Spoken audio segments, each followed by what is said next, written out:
Good morning on this first Sunday in May. Here's a look at our top stories on the Georgia gang. Stacey Abrams won't run for U.S. Senate, but we take a look at the Democrats looking to unseat Republican David Perdue.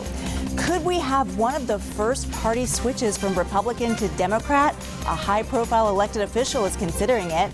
And out of all the states, Georgia is a national leader when it comes to voter registrations. The numbers tell part of the story. Phil, Alexis, and Theron are all here. The debate and discussion begin right now. From the Fox 5 studios, the Georgia gang starts now.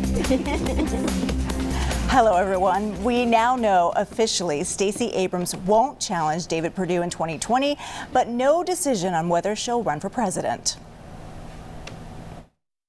To many, the announcement came as no surprise. Stacey Abrams told the Twitter universe Tuesday morning while a Senate run is out for her, she hasn't ruled out the possibility of running for president. I do not intend to run for second place. If I enter the presidential primary, it will be as a candidate for the presidency. However, if I choose not to enter, then I would certainly be open in June and beyond to being a part of how we win the election, and potentially in a role that is, helping do it really close up. The Republican National Senatorial Committee was quick to respond to Abrams' announcement, saying, quote, Stacey Abrams handed Chuck Schumer his most embarrassing recruiting fail of the cycle, leaving Georgia Democrats stuck with an assortment of second-tier candidates. I will do everything in my power to ensure Georgia elects a Democrat to the United States Senate in 2020. Abrams has put a lot of thought into this decision. And Theron, I guess the question is, should David Perdue be having a sigh of relief here?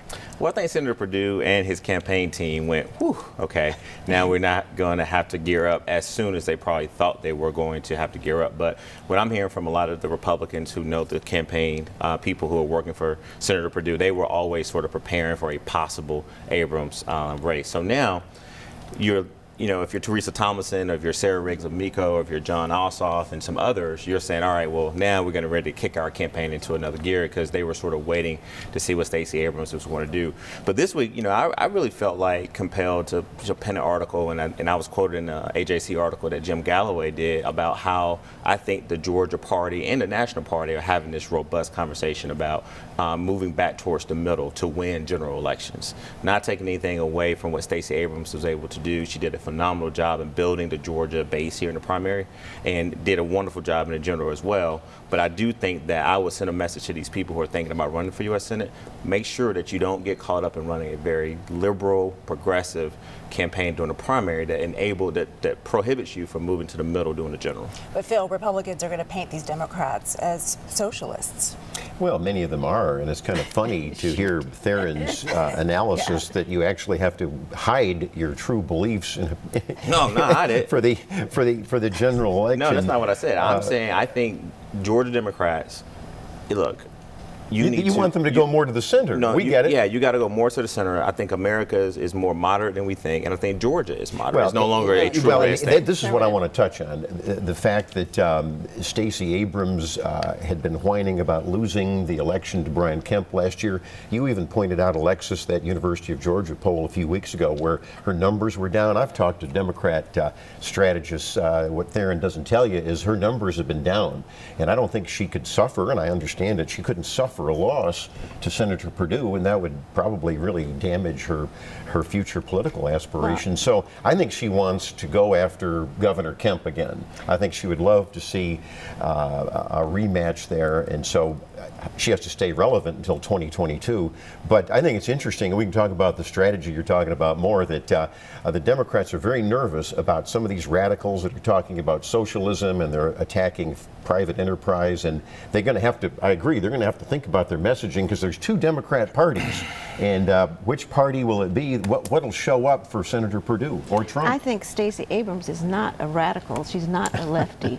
She's a centrist Democrat, and she's a capitalist. I mean, she's written books, she's started companies, she's had employees. She's not some left-wing socialist, as you want to describe her to be. But I do think that is the plan for the Republicans, to attack every Democrat Go that back way. and look at her website, Alexis, and I cited a lot of these big tax, big spending, big government control plans that were on her website. But yeah, in a New York Times interview, to echo what Alexis said, and I'm not calling Stacey Abrams a radical socialist lefty, right? She was not that at all. But even in the interview, she said exactly what Alexis said, is that she's a capitalist, right? So I'm saying to Georgia Democrats who are thinking about running, and a lot of these people who are talking about have run statewide before, and it's deep and it's cold waters when you get outside of Atlanta. If you really want to have a chance of winning a general election, I do think we got to get back to a moderate tone. And that's what I wanted to ask you, Theron. I mean, Teresa Tomlinson, John Ossoff, who ran in the 6th unsuccessfully, and then we're hearing about Sarah Riggs-Amico. Is it going to be a name ID issue here? And how many more Democrats are we going to see get into this race? I think you're going to probably see at least maybe one more Democrat, he or she, enter this race. I think all three of the candidates we just talked about, if you look at it from a statewide perspective, you got to give Sarah Riggs-Amico the nod there because she's run on the statewide ballot. But John Ossoff spent tens of millions of dollars getting known, not just in District 6, but also across the state. But Teresa Tomlinson, she owns a certain part of Southwest Georgia and Middle Georgia and South Georgia, where she's been a well-respected mayor there as well. And so I think that the challenge is going to be capitalizing on your name recognition, but also raising enough money to win the primary. Yeah, it's going to be an interesting race. It sure is. Well, let's switch over to the 7th Congressional District, where it has barely begun on the Republican side, and it's getting nasty. State Senator Renee Unterman has not announced officially that she'll run to replace the retiring Rob Woodall, but she's going after political newcomer Lynn Homrich. Homrich had posted that Atlanta families lose when business is overtaxed. Unterman went on the attack on Twitter, calling Homrich's campaign fake, telling her to get a clue that Gwinnett and Forsyth are not in Atlanta. And Phil, what do you think about this strategy? Well, these are party primaries where the party decides who their nominee is going to be for the general election. The Democrats are having a squabble in the 7th District, too, if you want to talk about that. This is not unusual. You've got two very good female candidates with very good records, and they want to hold the seat that's currently held by Republican Rob Woodall. So I say let's introduce these two great Republican ladies, and they'll be positioned for November. But we just had another Democrat enter the 7th. State Representative Brenda Lopez Ramiro. Lots of Democrats in this race because they see a potential opening here. Right. Yeah, and it's really good to see that Republicans are, attempting to tear each other apart, and we're guilty for that sometimes too in our primaries. I mean, and one interesting thing about Senator Unterman, you have two Republican women, which historically you have more white men running in Republican primaries and statewide congressional races. But on the Democratic side, Representative Lopez, sorry. Yeah. Representative Lopez, I definitely know her name. I've had dinner with her a few times, is going to bring a different dynamic to the race. But again, you look at Carolyn Bordeaux, she's raised a lot of money. So it's going to be really interesting to see if the other candidates can catch up with her. And also John Eves has jumped in. Correct. He's a former chairman of Fulton County Commission and former mayoral candidate. So it's going to be interesting to see what happens. Well, the 6th also is back in the news with the congressional district. Carolyn Meadows, the newly elected president of the NRA, who hails from Marietta and is well known in Republican circles, is targeting Lucy McBath, who talked a lot about gun control after the shooting death of her son. Alexis, gun control, a big issue there in the 6th, along with health care. Right. But the fact that Carolyn Meadows is targeting Lucy McBath and saying that they will support anyone who runs against her. Yeah, I think she's got a winning strategy, though, as it turns out in the Congress. They've passed some gun control legislation. So I think she's gonna keep the seat. Do you think she's vulnerable, Phil? Absolutely. The 6th District is suburban. We knew it was held by Republicans for 20 years, and McBath only won by 3,000 votes. And so McBath has got a struggle right now between her heart and her brain. She's an ideologically left-wing gun confiscator, but she has to see if she's going to moderate, and she's actually taken some steps to moderate, realizing that that's a swing district. So you can't just be a hard left-winger in the 6th District. Well, with that kind of ugly name calling, that's going to stand her in good stead, because people are going to resent you calling her that. No, listen, the facts speak for themselves. This is a woman who lost her son to gun violence. And I understand that and are sympathetic, but the fact that she wants to confiscate guns and is a hardliner on gun control, that's an issue. That's a campaign issue. It's legitimate. So what Phil just did is one of the reasons why Lucy McBath was able to win the race. What Alexis is saying, she brought a level of humanization to this gun safety, gun control issue. Many of those suburban women voted for Lucy McBath because they felt like, you know, this is a woman who lost her son due to gun violence. And so I think that them attacking her this early, Lori, shows that they're worried. I mean, this was the biggest upset in the Republican Party in the South. I mean, this was an incumbent Congresswoman in Karen Handel who was looked at by many as a shoo-in. And Lucy McBath came out, ran a great campaign, had a great message, and won. And I think she'll be fine and another going problem, into the next election. Politically, we all know constituent service is very important. And Lucy McBath has been terrible. She didn't even open her office in Sandy Springs until late March. But she is having some town hall meetings. No, she's finally trying to do that. If you're a Democratic donor in this city right now, Lucy McBath have probably called you multiple times. She's meeting with people. She's everywhere. So that's just false. I'm getting the hard rap, everybody. That's a tight race. We're going to move on. Gwinnett District Attorney Danny Porter will run for re-election, but will the longtime Republicans switch parties to try and lock down another win? We'll discuss coming up. Have a question or comment for the Georgia Gang? Email them at georgiagang@foxtv.com. Let's talk about the corruption investigation into Atlanta City Hall. The AJC this week is reporting more details on what they're calling a secret deal between the former city attorney Kathy Hampton, who was still on the city's payroll allegedly, and the law firm Paul Hastings. Now, two important details about that firm. It billed the city millions of dollars in invoices, and it used to employ former mayor Kasim Reed. Theron, I know you like to say, you know, let's just wait and see what happens, but this doesn't look good for either of the parties. Yeah, it doesn't look good. And the bottom line is that one of the things that the story did indicate is that once this $90,000 payment was made by the Paul Hastings law firm, made by the city to the Paul Hastings law firm, who submitted an invoice to the city on behalf, allegedly, of Kathy Hampton's business. As soon as Nina Hickson, the city attorney, found out about it, who is the city attorney for the Bottoms administration, immediately asked for Paul Hastings to repay that money in full, and they did it within 2 weeks. And so I think that's an interesting fact that we just need to make sure our viewers know. But what does that say, Phil, about that payment too? Well, it shows that they thought they made a mistake, but just for viewers that may be just coming into the whole corruption probe that's continuing by the feds in Atlanta City Hall.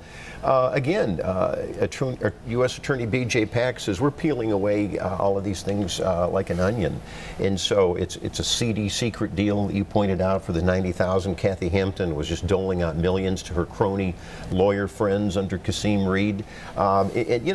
It continues to be story after story, week after week, of bad things that are having to do with City Hall that were never corrected. And so I think you're going to see more. I've always predicted more indictments.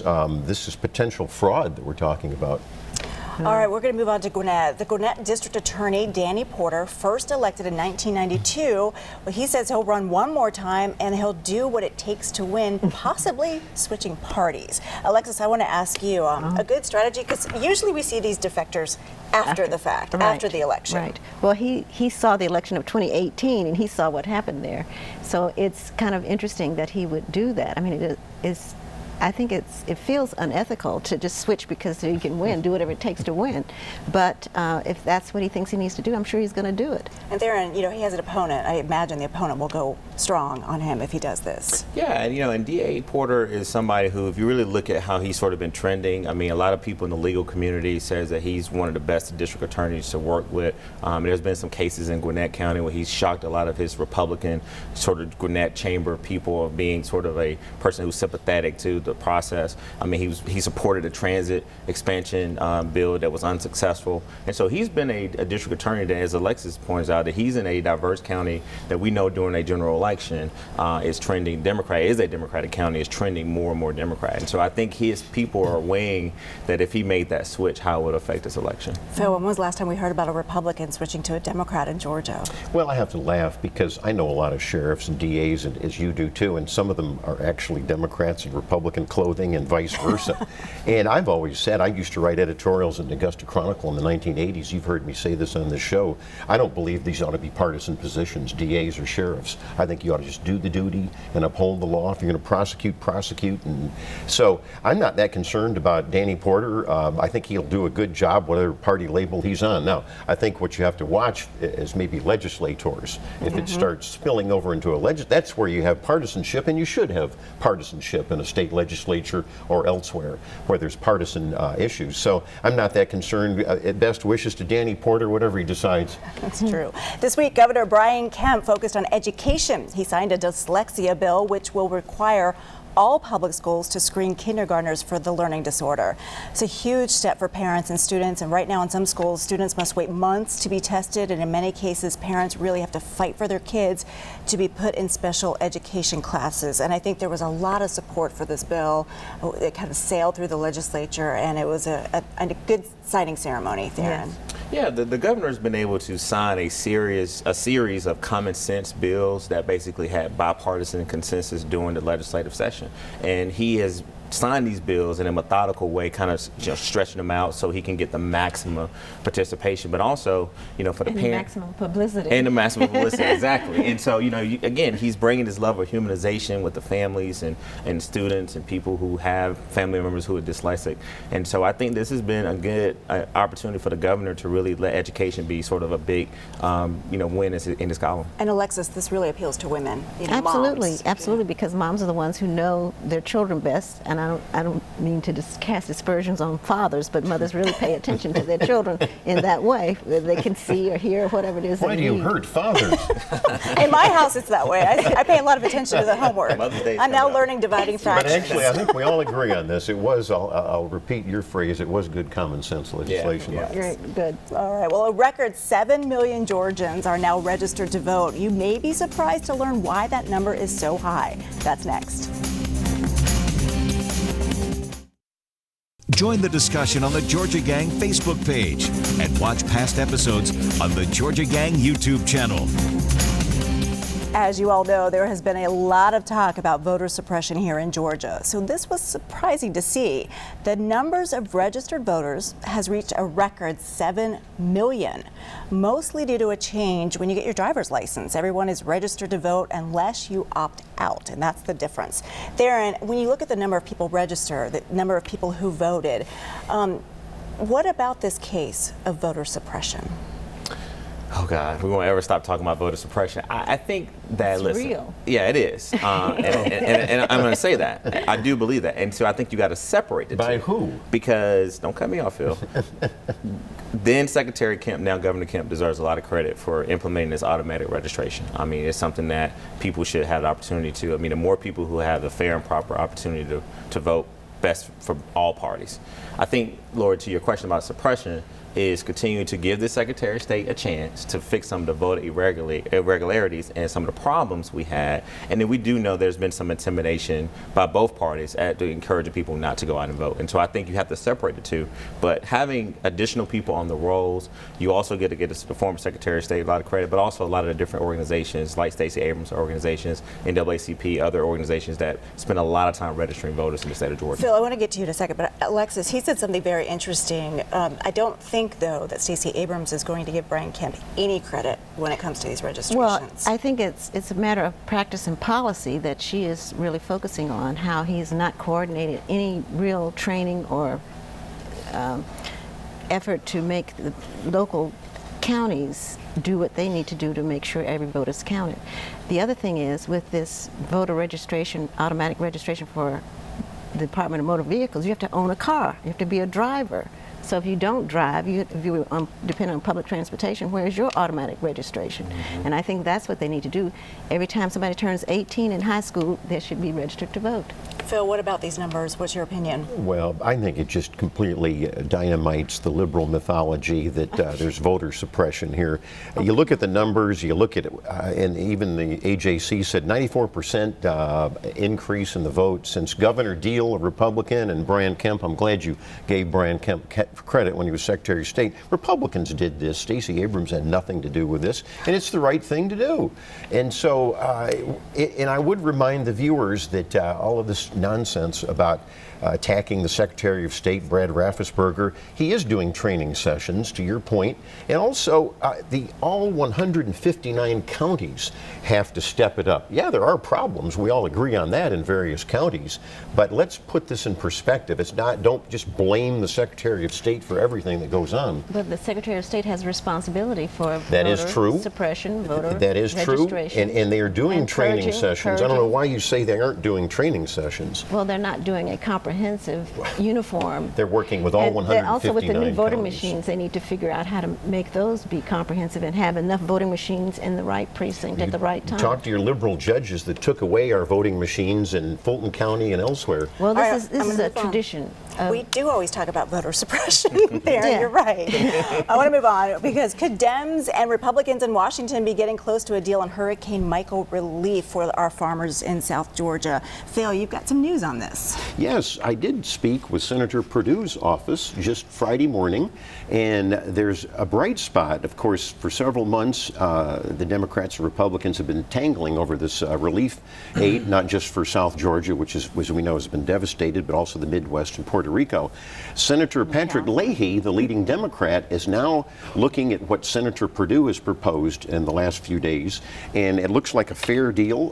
The Democrats and the Republicans look like they want to do something Monday or Tuesday, and the president has signed off on it, so keep your fingers crossed. Senator Perdue has been doing his job, and I'll give Senator Leahy credit for a fair compromise. All right, Sounds that's good. big news, especially for the farmers. Darren, let's talk about the governor's mansion and what's been going on over there. Fox 5's Dale Russell did a story on this. A lot of folks are upset about possible historic monuments being destroyed. What's your take on this? Yeah, it was interesting because it was sort of a drawn-out I-Team investigation story, but it really focused on these historical artifacts. And what's in question is, were they taken down properly or improperly? I think the Georgia Builders Authority sort of were involved. And so, do you have a sort of segment of the state and the city who want to preserve this governor's mansion? I think that was built in the early 1900s, and these are original artifacts. But I think that the second part of the story is going to come out and try to really crystal clear.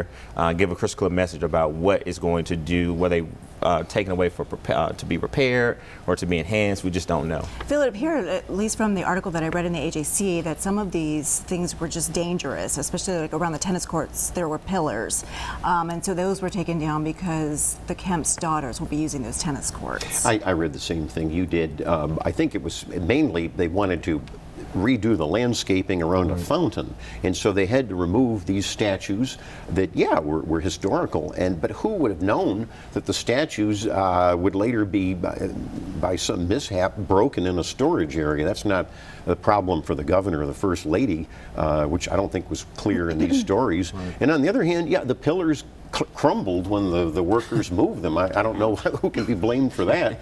So I just think it's sad that we're losing some historical things, but I don't know if anybody can be blamed. All right, well, coming up, we'll have our winners and losers. Stay tuned. Time now for the week's winners and losers. All right, this week we will start with Phil once again. Thanks, Lori. I think we might all agree on one of my winners, and that's the legendary University of Georgia football coach, Vince Dooley. No wonder why you wanted to go first. That was on everybody's list. I bet you everybody's going to do it, but being a Bulldog, I think it's an honor that we knew was going to happen one of these days. So there'll be a ceremony for the first home game in Athens. We're hearing that Governor Kemp played a pivotal role in that also. I'm sure he did, being a Bulldog. But anyhow, my winner, President Trump, a 2.5 year investigation is over. It was a hoax. This whole you still think the president's a Russian agent. I know that, but you can continue with that fantasy. But it's over. The Attorney General has said it's over. And we talk about a lot of divisiveness in politics. I want to give a shout out. Are you ready? With Congressman David Scott, the Democrat. He has been working with some Republicans on rural power enhancement, not just for Georgia, but for the nation. He's worked with Republicans, and that's the civility. We got to keep governing in spite of all of the rhetoric. So shout out to Congressman Scott. Wow, Phil.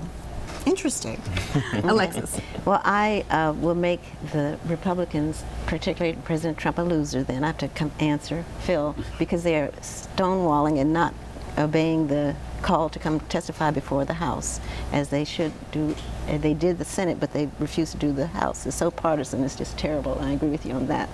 The other thing I want to do is congratulate folks on the March of Dimes walk for mothers and children that happened this weekend.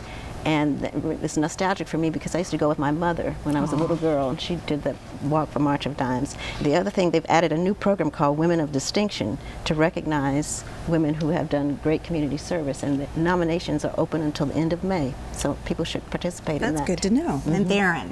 All right, the Clark Atlanta University Lady Panthers, they are the 2019 SIAC Women's Tennis Champions. They had a perfect 14-0 record, so I'm an alumni of Clark Atlanta, so big shout out to those wonderful women in tennis. Also, we lost John Singleton. You may remember in 1991 was this amazing film director of Boys in the Hood, and I can't believe, Alexis, it was in 1991 that movie came out. Is that the year you were born? No, I was in my teens at that time. Okay. And then just focusing on Athens, for those of us from Athens, if you visited the football games, there's a restaurant down there called Weaver D's. Weaver D has been there for 33 years.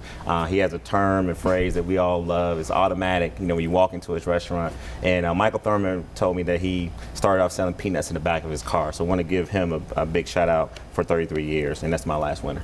Okay, thanks. I didn't even go to Georgia, and I know all about Weaver D's. I just want to give a shout out to the new Leadership Atlanta class, including Reverend Bernice King. So that'll be fun to watch them, and congratulations to all of them.